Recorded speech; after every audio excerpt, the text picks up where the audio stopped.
And it get juicy. Big disciple, not bad and bougie. This ain't Laura! Yeah, that's beautiful. I don't know what's going on with baby's hair though. Steve. And with that, we back, baby. We back at another one. You know, Steve and Laura time, the life lessons of Steve and Laura. I think a life lesson we can take from just right here. You don't want to bust through windows like that because there's got to be some cuts and some bruises, okay? We need some bandages, But he's saving Laura. He hurt Laura in distress. Laura, are you okay? I'm fine, Steve. How? Laura, why did you scream? I haven't heard such a cry of horror since I showed you that picture of me in Speedos. That was a scream, though. That was a scream. I don't even think I could scream like that. Oh, you do know the screaming accurately is a skill, right? Okay. Cheer squad makes the Midwest cheerleading finals for the first time ever, and I missed my bus. Can somebody take me? Steve will. Dad. Oh, I'm sorry, honey. I have to go on stakeout. Wait a minute. He said, I never realized that. That boy clapped. We got to bring that back. That boy. Oh, my gosh. Mom. Honey, I can't miss work without being done. Eddie. Oh, I'm sorry, sis. The E-Man's Bankmobile is in the shop. Right, now you can use it, Steve. Steve, Yes? will you drive me to Cincinnati? My pleasure, baby cakes. So, and I think the reason why Laura was asking them, because if you know Steve's car, I think you can run faster than it. So, and she's already late. So it's kind of like a last resort. I'll go get dressed, and you go do something with that hair. Oh, don't call it out like that, Steve. And we'll rendezvous at the Izetta. The Isetta? That's what I said. Yep, see? Look at this, y'all. Look at this. The man's on a bicycle. My gosh. Steve, that's only fun for you. Steve, could you drive a little faster, please? We're getting dirty looks from old people. People on bikes that are passing. I think they could have ran faster. What are you talking about? Like we're flying, Mama. Look at how fast those telephone poles are whizzing by.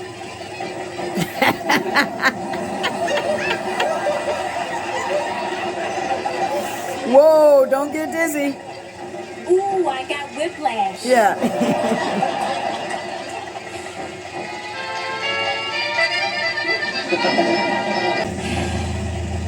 Well, I'm going to Cincinnati. Cincinnati, here I come. So you can see here that where Steve is so happy because he knows how slow his car is, how close Laura is in the car with him, and how long it's gonna take. Laura on the other side understands the exact same thing. And so, but here's the other thing about it too. You have to remember she is getting prepared for a competition. You know how that is. And some people, they put their game face on right before it happens. Some people, they put their game face on, on the way there, right? And so this could be some of Laura's game face, right? This might be her game mode. A little cranky, aren't we? Yeah, she is. Might I suggest more fiber in your diet? I'm going to take a nap. Honey, at home. Steve, you better say that. Steve, if you don't change your clothes, you'll get pneumonia. But I didn't bring any other clothes. Then you're going to get pneumonia. Well, do you have something I can borrow for the night? Interesting that Steve didn't bring any clothes, right? No. Get your minds out the gutter, people. But what I'm thinking is Steve was probably just going to drop Laura off. So as God would have it, let's go. Let's see what happens. Oh, look. There must be something I could burn afterwards. Here. Oh, thanks. I'll be back in a jiffy. Take your time. Did you get a hold of your mom and pop? No, the phone's dead. So's the Izetta. What? Steve, the first round of the competition starts at 10 a.m. I have to be there. Don't fret my head. Isn't this Isn't this giving you marriage vibes right here? So husband wife. She's asking him about the car. Oh my gosh, I love it. I love it.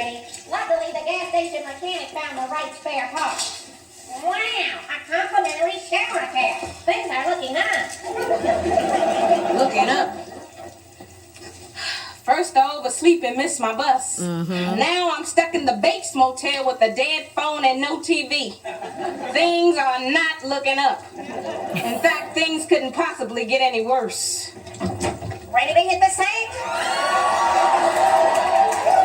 So this is the thing when everybody's like, oh, Laura's being so mean. Have you not ever been in a bad mood because you woke that? Have you ever had that morning where that one thing is off and it throws off your whole day? And so that whole day you're really trying to catch up with it and it's frustrating. That's what Laura's dealing with. On top of, she is going to a competition. She is going to compete. So you got to get your mind right. Maybe she was supposed to get there early to work on her cheers. Did she possibly miss a practice? So we have to think about all this stuff before we just go and be trying to throw shade.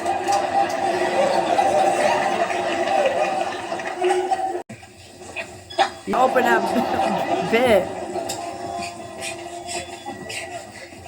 Look, you got this big bed. Why can't we just share? Forget it, Steve. Well, then where am I gonna sleep? I don't know, and frankly, I'm tired of thinking about it, so why don't you just grab a blanket and go sleep in the bathtub?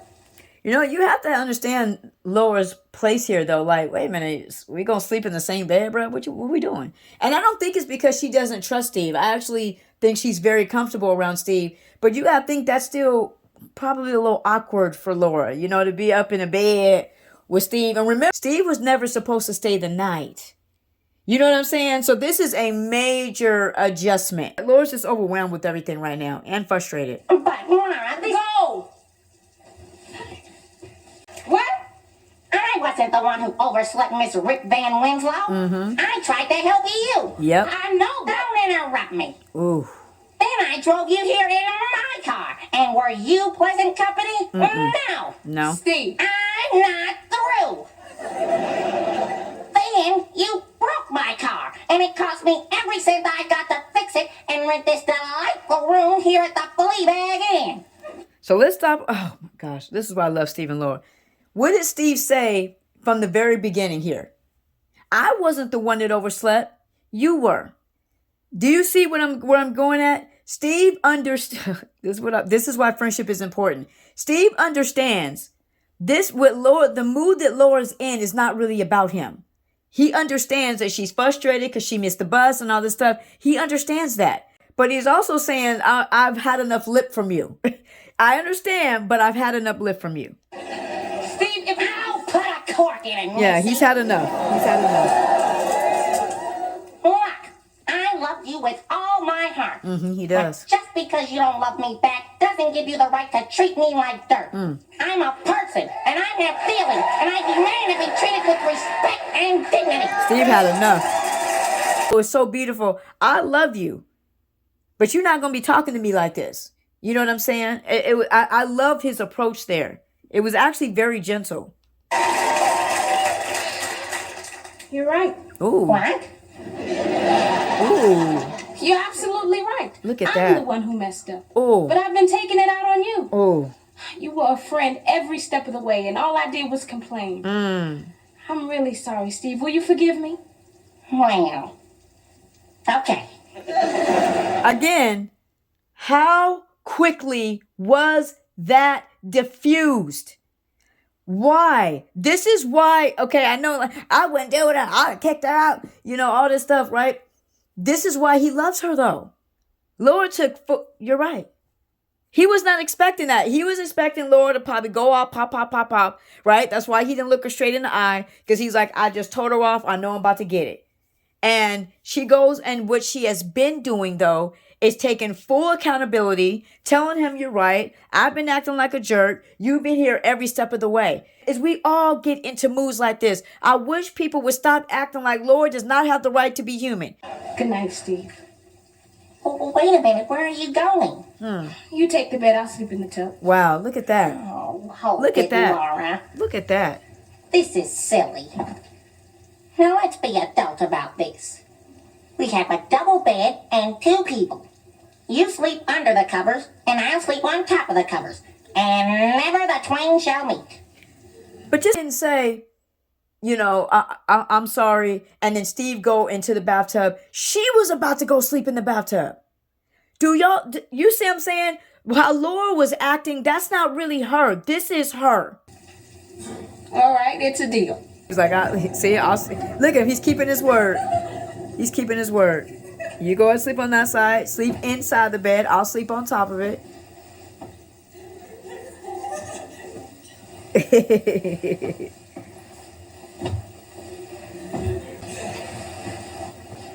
Nigga, look. Big smile on her face now. She's out of her bad mood. Sleeping next to Steve. Girl, you gonna do that for life. Oh, gosh.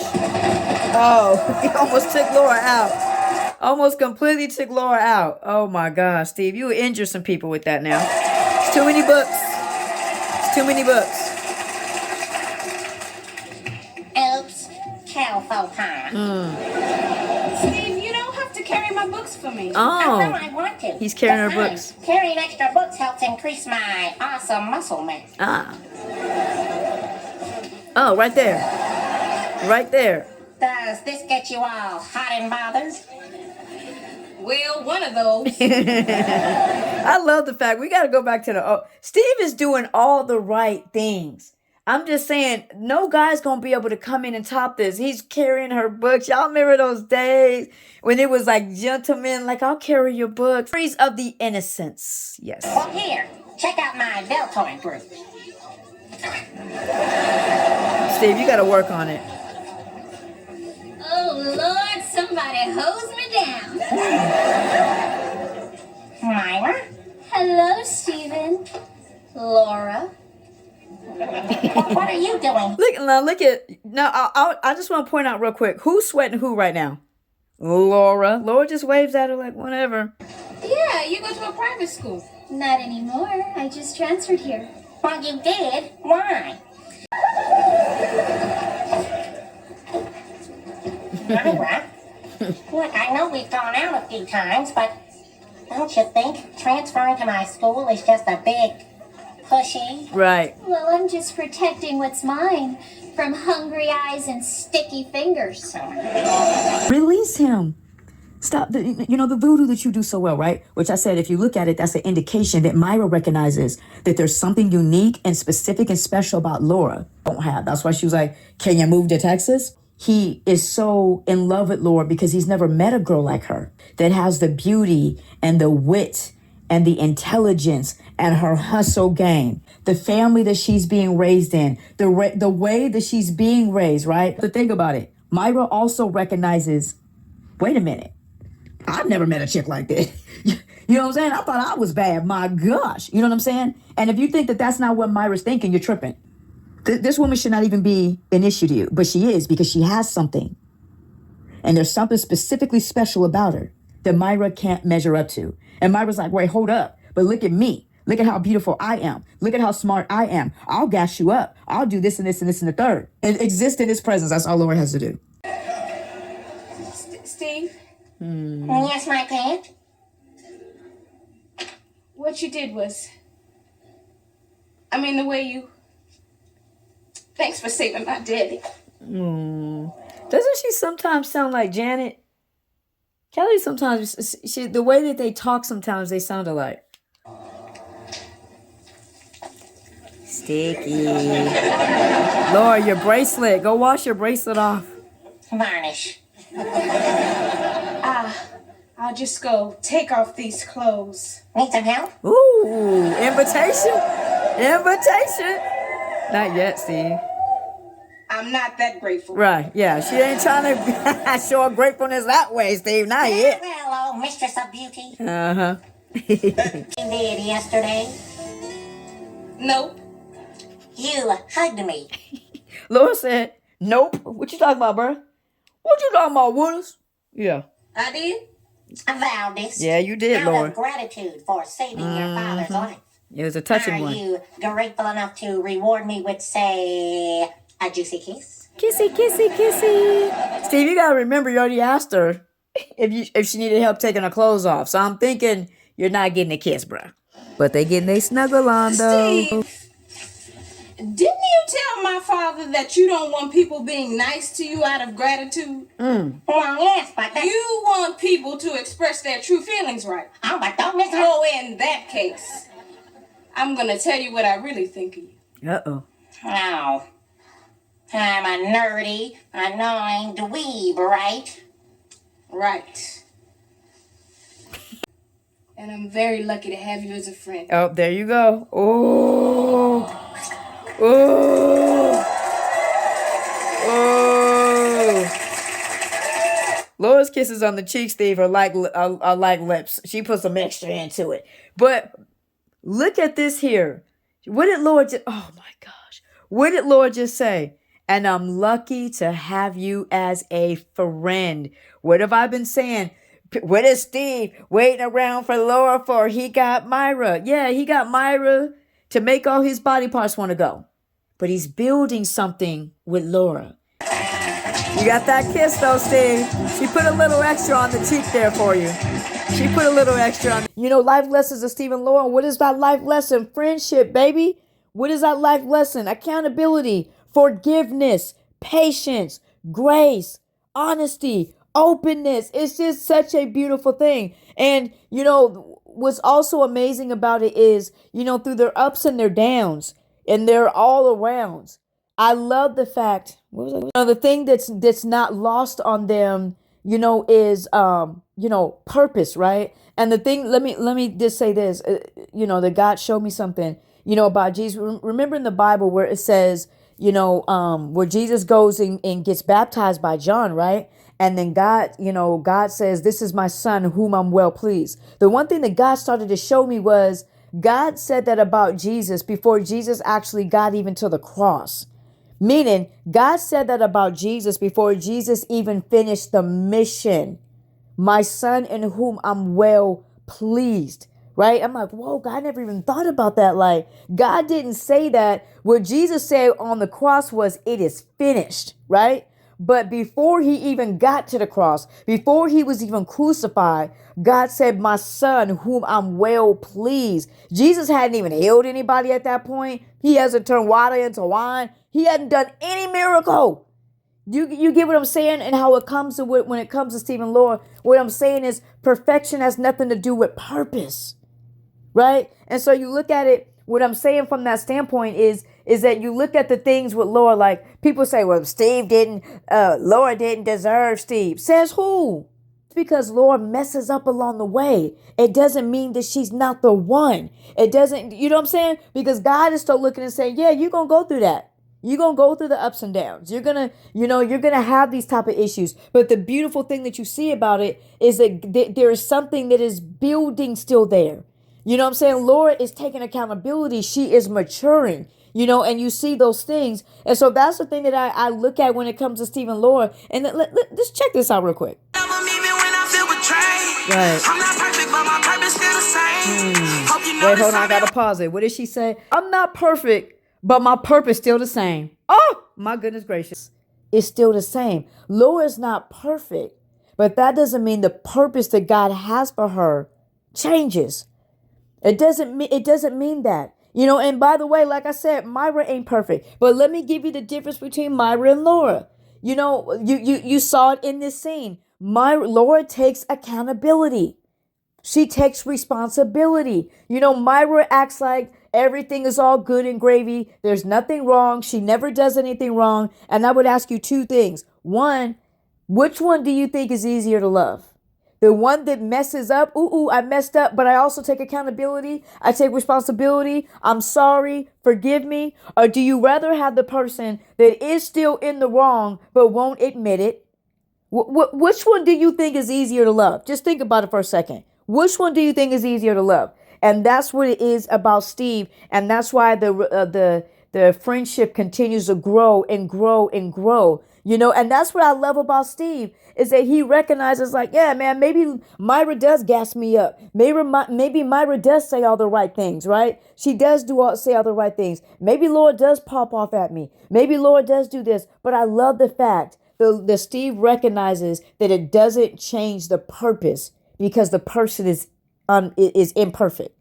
And that's the beauty of Steve and Laura. It is such a beautiful, beautiful thing. And all the time, just because you mess up, it ain't about how you mess up. It's how you make up. How do you get better from it? How do you, bounce back? You go and you give out that apology. You go and actually forgive. You go and actually talk it out. You whatever that thing is, we got to stop, thinking that life is about perfection. And that's why I wanted to say it again when Jesus, my son, whom I'm well pleased. Jesus hadn't done really anything yet for God to say that.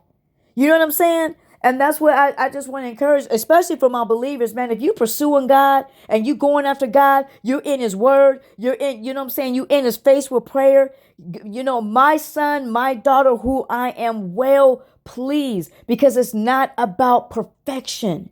It's not about that. Jesus already took care of all that. It's about when you get it wrong, how do you get it right? Even Laura right and tight, because Laura always gets it right.